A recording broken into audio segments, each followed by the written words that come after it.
Hello everyone, welcome back to the new blog. আমি এসে পড়েছি আবার একটা নতুন ব্লগ নিয়ে, এবং সেটা অবশ্যই অবশ্যই অবশ্যই কালচারাল ব্লগ। চলে এসো আমার সাথে, দেখাচ্ছি আমরা কোথায়। এখানে দেখতে পাচ্ছ সমস্ত ইনস্ট্রুমেন্ট রয়েছে। আগের ব্লগেই আমি বলেছি এটা ছোট মামার ঘর, তোমাদের চিনতে নিশ্চয়ই একটু অসুবিধা হচ্ছে না। গতকাল ছিল 23শে মে, আজ 24শে মে। আমরা সবাই জানি কবি কাজী নজরুল ইসলামের জন্মদিন। তো নজরুল জন্ম জয়ন্তী উপলক্ষে এখানে মঞ্চ প্রস্তুত হয়েছে। সেইখানে নজরুলজিকে উৎসর্গ করে গান বাজানো হবে, সঙ্গত হবে, আর কি কি হবে সেটা অবশ্যই তোমরা দেখো। আমি জানি তোমরা খুব খুব খুব পছন্দ করবে, খুব ভালো লাগবে তোমাদের। দেখতে থাকো মঞ্চে নজরুলজিকে উৎসর্গ করা গান। আর একটা কথা বিশেষভাবে উল্লেখ্য, সেটা হলো গান যেটা নজরুল গীতি একটা, আর যিনি পরিবেশন করবেন তার জন্মদিন হলো 23শে মে, আর নজরুল জন্ম জয়ন্তী হলো 24শে মে। এই একটা ভীষণ একটা মানে আনন্দ ঘন মুহূর্ত আমি তোমাদের সাথে শেয়ার করতে চলে এসেছি আজকে। দেখতে থাকো।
দেখলাম আমাদের নজরুল জন্ম জয়ন্তীর সুন্দর একটা মঞ্চ।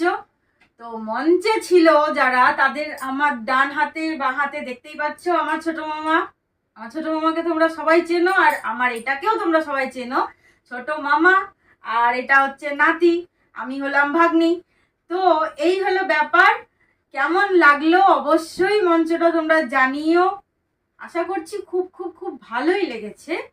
তাহলে একটা ছোট্ট সাবস্ক্রাইব করতে কিন্তু ভুললে চলবে না। একটা লাইক, একটা কমেন্ট করে আমাকে জানাতে হবে ভিডিওটা কেমন লাগলো। আর একটা কথা, সেটা কানে কানে বলবো, আমার বাচ্চার আর মামার বাজনার দুজনের দাদু নাতির যুগলবন্দির ভুল ত্রুটিটা কিন্তু একটু ক্ষমা করতে হবে। এইটুকুটা নিশ্চয়ই তোমরা পারবে। সবাই সুস্থ থেকো, সাবধানে থেকো, ভালো থেকো, টাটা।